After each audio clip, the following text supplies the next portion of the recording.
โอ้กอกยางนี่น้ำฝนเต็มได้นี่เลย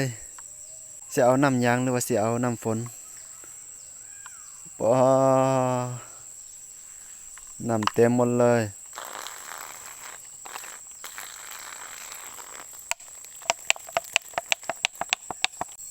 สบายดีและสวัสดีพ่อแม่พี่น้องหมดสุผู้สุคนที่หาเกียรติติดตามรับชมยินดีต้อนรับเข้าสู่ช่องเบาสองชาแนลเช่นเก่าเช่นเคยเนาะมื้อนี้ก็เบาสองจะมาเปิดคลิปมาอัปเดตใช้ชีวิตการเป็นอยู่ของเบาสองอยู่ในป่าเนาะหรือว่าอยู่สวนยางจุดประสงค์ก็มารับจ้างเนาะมารับจ้างมากรีดยางหรือว่าปาดยางเนาะหากก็เฮ็ดตูบกระต๊อบน้อยแล้วก็เริ่มมีหลายอย่างเนาะทางหญ้าอนามัยหรือว่ากรีดไปเนาะขอโทษขออภัยเนาะเพราะว่าช่วงนี้บ่สองก็อ่าห่างหายไปดนหลายมื้อพอสมควรเนาะก็บ่ได้อัปคลิปลงให้พี่ให้น้องได้เบิ่งได้ชมเนาะก็ต้องขอโทษขออภัยนำหลายๆเด้อเพราะว่าติดขัดอ่าในการมันจะมีความยุ่งยากหน่อยหนึงเนาะเพราะว่าช่วงนี้เนี่ยก็บ่ได้อัปคลิปลงก็เกือบหลายมื้อแล้วเด้10ปลายมื้อหรือว่าเดือนกว่าเนาะน่าจะประมาณนั้นน่ะทุกคนเนาะ เอาคลิปนี้ก็บ่สองก็จะพาพี่พาน้องมาเบิ่งอ่าการเป็นอยู่ใช้ชีวิตการเป็นอยู่ในป่าอยู่ในสวนยางเนาะก็ก็บ่เงียบบ่เหงาปานใดเนาะเพราะว่ามันติดบ้านชนเผ่ามูเซอร์เนาะชนเผ่าดอยหรือว่าติดอยู่หมู่บ้านปุงผานั่นเองทุกคนบ้านปุงผาเนาะแล้วก็อยู่นี่ก็ถือว่ามีความอบอุ่นแล้วก็มีความสงบแล้วก็มีความสงบดีอากาศก็จะราวๆประมาณนี้เนาะฝนตกแดดแล้วก็มีแดดแดดฝนตกทุกมื้อเนาะเนื่องจากว่าส่งระยะฝนเนาะส่งนี่เนาะโอเคจะบอกว่าระยะห่างเขาก็จะไปอ่าเบิ่งการเป็นอยู่ของบ่อสองอยู่ในสวนอัปเดตอ่าบ้าน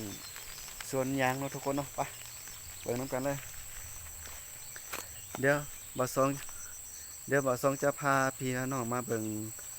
อ่าบอนที่บ่อสองได้เฮ็ดที่ตรงน้ำฝนเนาะจากปลายคานั่นเองทุกคนนี่ทุกคนบ่อสองได้เฮ็ดแบบโซข้าวเนาะแบบว่าเฮ็ดแบบพอให้มันมีเวลาฝนตกเนาะฝนตกลงมาแล้วก็พอให้มีน้ำไหลไปแล้วก็มีบ่อนเก็บพังน้ำแล้วก็เพื่อเอาไว้ใช้เอาไว้อาบหรือว่าเอาไว้ใช้นึ่งข้าวเป่าไฟเนาะทุกคนเนาะโอ้มีบ่อนเก็บน้ำสบายแท้มีน้ำใส่น้ำอาบอาศัยน้ำฟ้าน้ำฝนอยู่ดงสวนยาง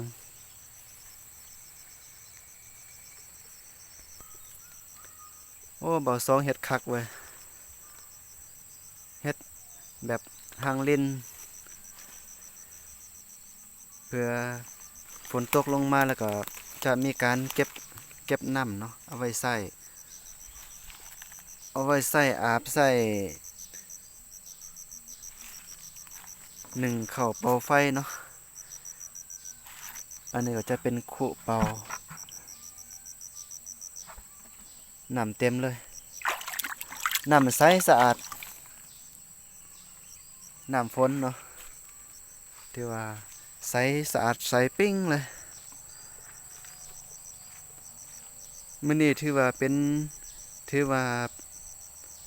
โอกาสยามดีเนาะถือเป็นโอกาสแล้วก็ฟ้าก็เป็นใจเนาะเพราะว่ามีแสงแดดออกมาอากาศก็ถือว่าปลอดโปร่งดี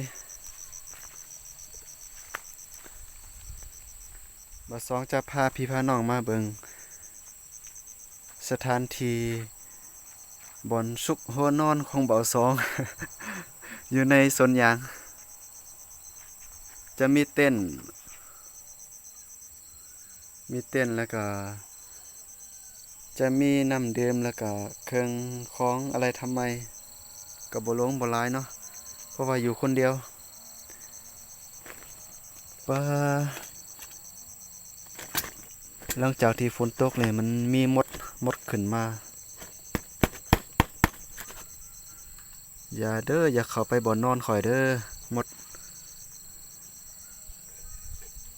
ปราศจากบ่ได้เนาะเพราะว่าฝนตกมันก็ต้องมีมดแห่แตกตื่นกันมาเนาะอันนี้จะเป็นเขาน้ำจำปาเครื่องของอะไรทำไม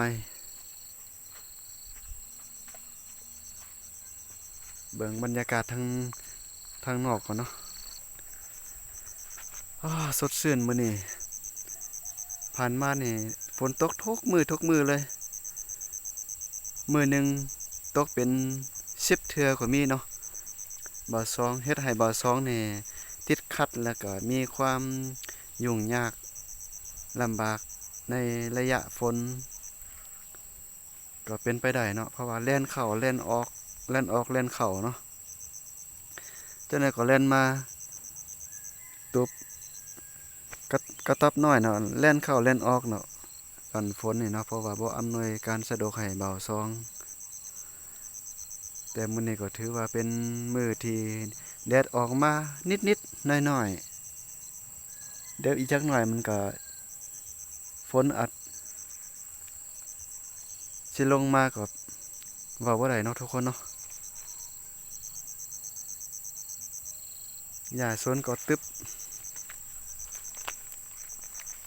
เดี๋ยวบ่าวสองจะพาพี่น้องมาเบิ่งต้นยางนี่บ่าวสองได้กรีดหรือว่าปาดยางไปก่อนหน้านี้ประมาณ2 มื้อ 3 มื้อเนาะกำลังได้นำยางเครื่องก๊อกเครื่องถ้วยประมาณน่าจะเครื่องถ้วยแหละเนาะประมาณนี้แหละทุกคน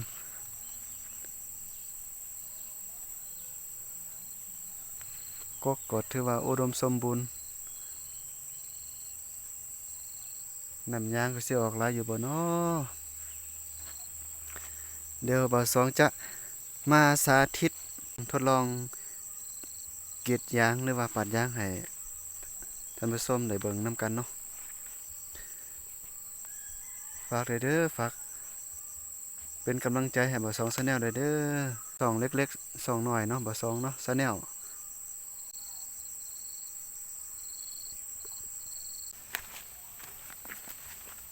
โอเคตอนนี้บ่าวสองก็เกมมีดกรีดยางแล้วก็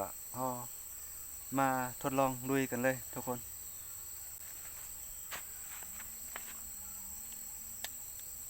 กำลังยางได้เครื่องถ้วยเนาะ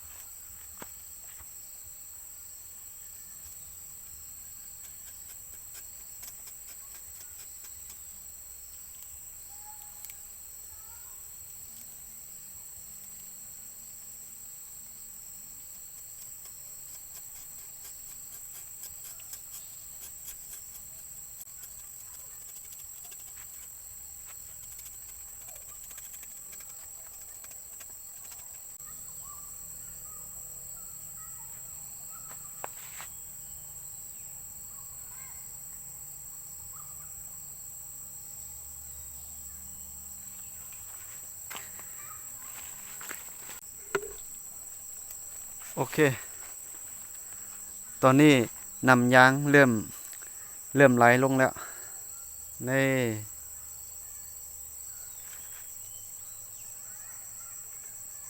ไหลปิกเลยฮักก็ได้เครื่องถ้วยยางพารานี่แหละถือว่าจะเป็นเงินให้งานที่เฮาเฮ็ดไปจะเมื่อยล้าหรือว่าจะอิดจะเมื่อยถึงว่าจะนักถึงว่าแมงแมลงหรือว่าเป็นยุงมันยังกัดต่อยสิ่งที่เฮาทรมานทุกข์ทรมานและเจ็บอ่าเจ็บแบบว่ายุงกัดยุงยังบ่เนาะหมายถึงประเภทแมลงกัดต่อยถือว่ามันจะมีความลำบากสำใดก็ถือว่าหายเมื่อยเนาะถือว่าผลตอบแทนก็เฮาจะได้มีเงินใช้จกใส่จ่ายถือว่าเฮาเฮ็ดโดยเฮ็ดเพื่อเงินเนาะถึงว่าสิเมื่อยสำใดเฮาก็ภูมิใจสิ่งที่เฮามัก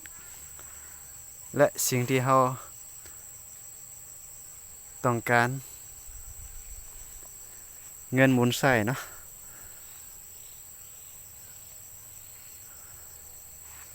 บ่ซองตั้งแต่มาอยู่สวนยางนี่ถือว่าเกือบได้2 อาทิตย์เนาะมาบุกเบิกหรือว่ามาทางหญ้าทางสวนมาปลูกตูบกระท่อมนี่ก็บ่แม่นง่ายบ่ธรรมดาเนาะกว่าสิได้อ่าตูบกระท่อมนี่มาแบบเป็นสิ่งที่เป็นบ่อนซุกหัวนอนเนาะเอา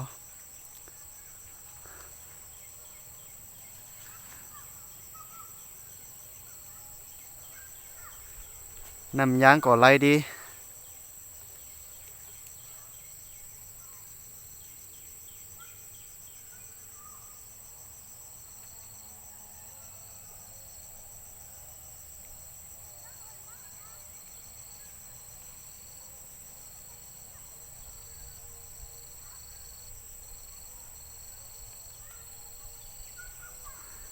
น้ำยางก็ไหลดีเนาะทุกคนเนาะ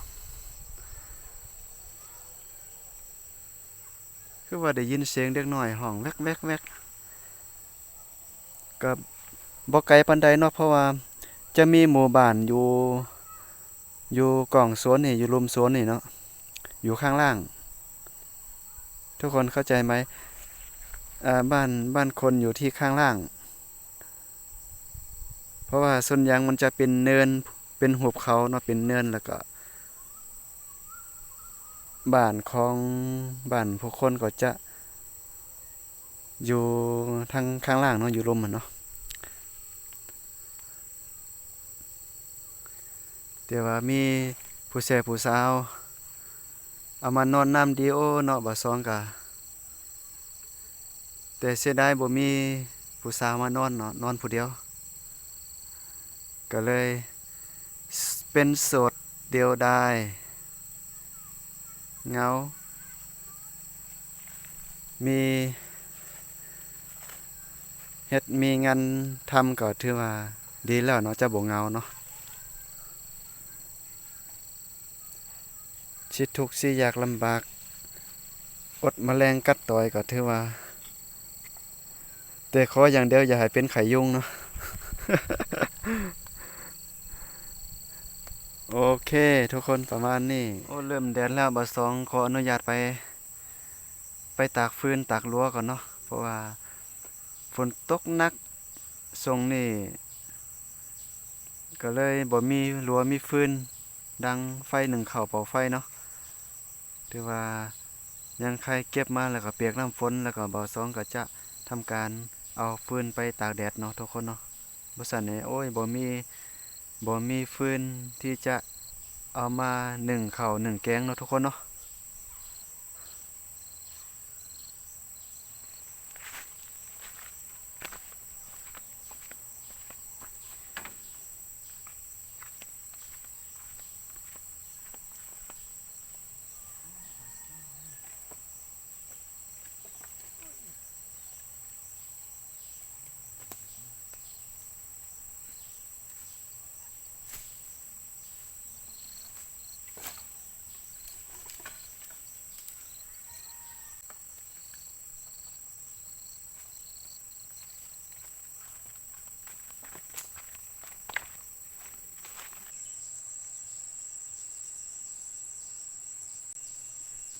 โอ้กอกยางนี่น้ำฝนเต็มได้นี่เลยสิเอาน้ำยางพาราหรือว่าสิเอาน้ำยางหรือว่าสิเอาน้ำฝนบ่น้ำเต็มหมดเลย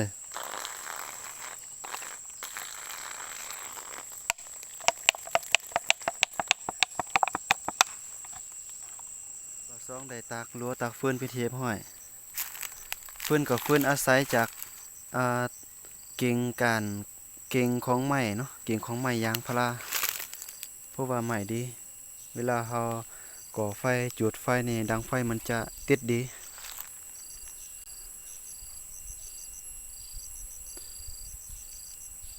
สงสัยฝน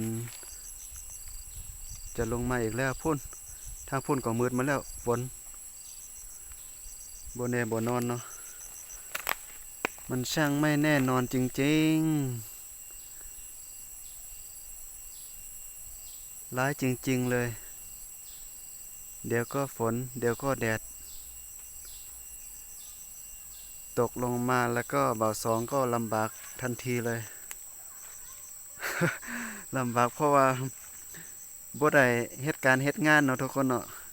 รับจ้างกรีดยางเป็นหนุ่มสวนยางเอ้าเรื่องราวของบ่าวสองอยู่ในดงป่าสวนยางก็จะข่าวๆประมาณนี้เนาะทุกคนเนาะเคียงนี่ก็บ่าวสองออกเสียมเอาเองเนาะออกเสริมเองแล้วก็มาล้วนแต่ทั้งหมดทั้งมวลนี่ถือว่าบุกเบิกหรือว่าอ่าต้องเข้าใจเนาะเฮามาเป็นลูกจ้างมารับจ้างกรีดยางปาดยางเฮาก็ต้องเฮ็ดเนาะเพราะว่าถ้าบ่เฮ็ดเฮาสิไปพึ่งพาอาศัยจากไผนำไผเนาะเพราะว่าเฮาต้องเฮ็ดเฮาต้องสร้างสำหรับคลิปนี้ก็มาฮอดท้ายนี้ก็บ่สองก็จะอ่าขออำลาพาจากหรือว่าขอจบคลิปนี้ไปก่อนเนาะถ้ามักถึกใจบ่สองก็ฝากเป็นกำลังใจฝากกดไลค์กดแชร์กดติดตามขอบคุณที่เข้ามาติดตามรับชมในคลิปนี้เนาะเอาไว้พบไว้พอกันใหม่ในคลิปหน้าเนาะสำหรับคลิปนี้บ่สอง Channel ขอลาไปก่อนเนาะพบกันใหม่ในคลิปหน้าสบายดี